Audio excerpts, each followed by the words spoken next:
Hola, Altubers. Hoy toca ver la televisión, ver una serie de televisión, La caída de la casa Usher. A esta serie se llega por dos caminos.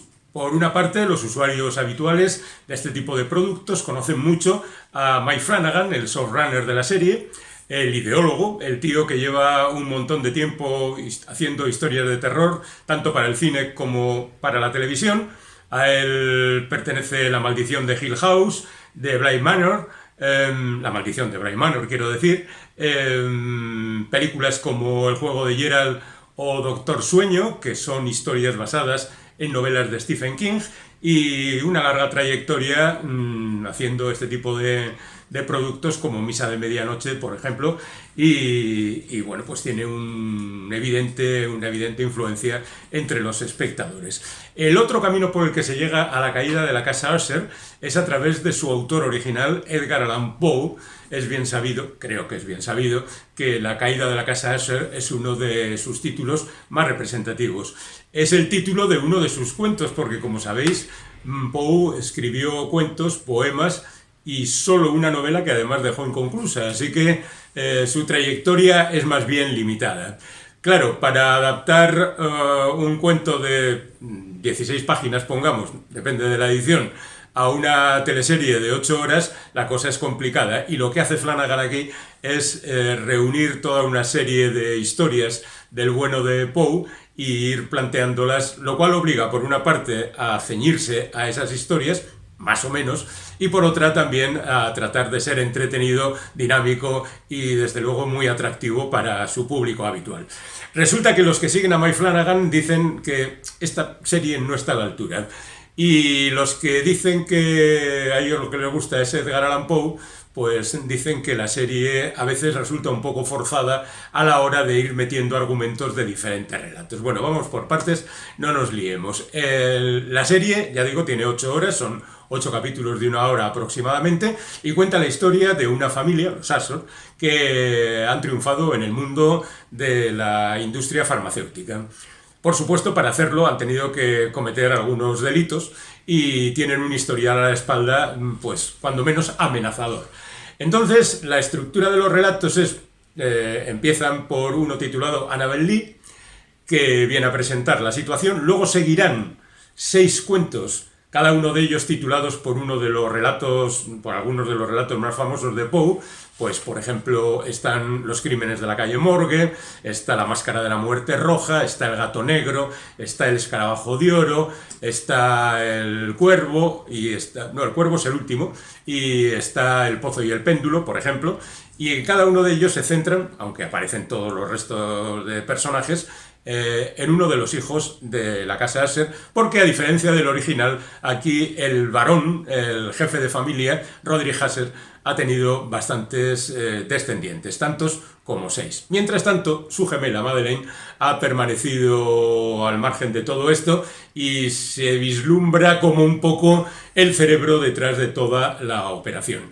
¿Qué es lo que pasa? Pues que hay una maldición, que hay algo que afecta a toda la familia y se van presentando las cosas, ya digo, de alguna manera relacionadas con los cuentos de Poe que titula cada uno de los capítulos. Ya digo que algunos son algo forzados, que, por ejemplo, El escarabajo de oro es un cuento que tiene muy poco de terror en el original y de hecho es casi obviado el relato aquí. Pero a lo largo de los cuentos se van incluyendo también otros cuentos, como por ejemplo El barril de amontillado o El entierro prematuro, que no están en los títulos de los capítulos, pero que también hacen presencia aquí. Y luego están los nombres. Los nombres de todos los personajes de la familia están relacionados con la obra de Poe, hasta el punto de que, por ejemplo, hay un Arthur Gordon Pym, que es el protagonista de las aventuras de Arthur Gordon Pym, la novela inconclusa de Edgar Allan Poe, que es el abogado de la familia Usher. Y por otra parte aparece también C. Charles, en este caso Charles Auguste Dupin, que es el protagonista de Los crímenes de la calle Morgue, de La carta robada y del misterio de Marie Roget, que muchos consideran el comienzo de la novela policíaca. No es totalmente cierto, pero es verdad que su personaje influyó, por ejemplo, en Sherlock Holmes. Y en este caso se trataría del fiscal del distrito que anda persiguiendo a la familia. Las referencias son continuas. Para un aficionado a la obra de Poe es un auténtico festival. Para quienes no disfrutan de la obra de este autor estadounidense, pues puede resultar, ya digo, un poco forzado, un poco insensato y quizá aburrido con respecto a las otras obras de Mike Flanagan.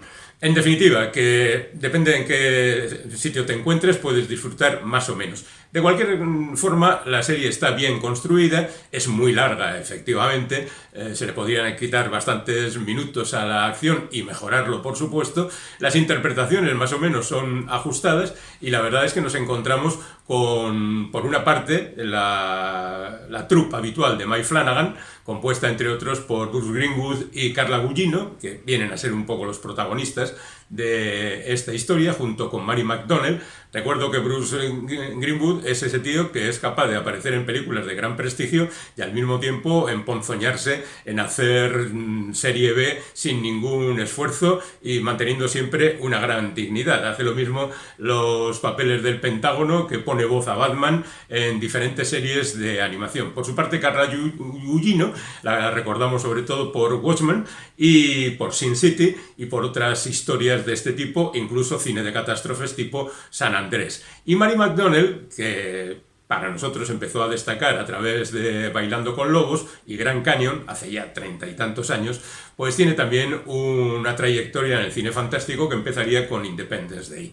Pero la gran sorpresa de esta serie es que aparece Mark Hamill, el legendario Luke Skywalker, haciendo el papel de Arthur Gordon Pym, el abogado de la familia. Y la verdad es que lo hace con entereza y con convicción, y uno acaba verdaderamente colgado un poco de este personaje que no es de los principales, pero que tiene su emoción. También aparece Henry Thomas, el legendario niño de E.T., que ha seguido una trayectoria muy larga también y que en los últimos tiempos también aparece en la historia de las producciones de Mike Flanagan. Aquí es uno de los hijos. En definitiva, que la serie es algo que se debe ver si eres aficionado al cine fantástico o a las series fantásticas, y desde luego es imprescindible para cualquier seguidor de Edgar Allan Poe, que no se ha quedado en aquellas ya vetustas y encantadoras adaptaciones que hizo hace 70 años el legendario Roger Corman. Bueno, 70 es un poco demasiado, pero las hizo empezando en 1960, justamente con la caída de la Casa User, y después siguió durante 5 años haciendo otras 6 adaptaciones. Por cierto, hay un cierto aire en algunos momentos que recuerdan también, como por ejemplo en el final de la serie, recuerda el cine de Roger Corman adaptando a Edgar Allan Poe. Y bueno, pues después de esto lo único que puedo decir es que todas estas series están en Netflix, las películas están en el cine, El juego de Geralt y Doctor Sueño. Yo la única que he visto de Flanagan es Doctor Sueño y tampoco me parece ninguna maravilla. Es verdad que parte de una historia que tampoco es muy buena, pero bueno, dejémoslo ahí. Y digamos que este hombre se pasa ahora a Amazon Prime y su próximo proyecto es otra adaptación de Stephen King. Un cuento que aparece en el volumen La sangre manda y que se titula La historia de Chuck. Es apenas un cuento de 65 páginas que no sé qué desarrollo va a tener, porque todavía está en trámites de preproducción, pero la verdad es que es un cuento, a mí me gusta mucho, es el que más me gusta de ese volumen de 4 novelas cortas, pero me parece que tiene una estructura un poco diabólica para ser adaptada al cine. Pero en cualquier caso, también esta serie de la caída de la Casa User tiene una estructura que viaja en el tiempo constantemente entre el ayer, el hoy y en zonas intermedias, que viene a ser un poco la herencia de True Detective y el daño que ha hecho esta serie, daño entiéndase entre comillas, y con sentido divertido, a la narrativa televisiva. En fin, ahora hay multitud de series que van viajando por el tiempo. Nosotros nos hemos metido en el mundo de Edgar Allan Poe a través de esta serie de Mike Flanagan, La caída de la Casa Usher.